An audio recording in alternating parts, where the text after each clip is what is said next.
Voyjonisi aytyaptilarki, qanaqadir og'riqlar bo'lyapti Zulayho.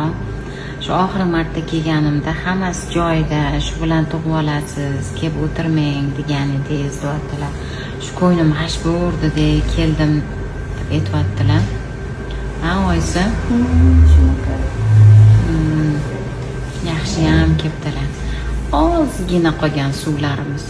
O'shaning uchun oyisida diskomfort bo'lyapti, og'riq bo'lyapti. Xo'p, kimlardir qarshilik qilib, raddomda o'zing tug'asan, yo'q deb turib olsalar ham, bolajonim judayam tepada. Hali beri tug'maydilar. To dard kelguncha bu suv umuman qolmay, bolajonim bo'g'ilib, yaxshi ahvolda bo'lmaydi. O'zi hozir gipoksiya ketyapti. Mana KTG qildirsangiz ham bolada gipoksiya deydi. O'z og'zingiz bilan ham aytib turibsiz, harakatlari kamaydi deb.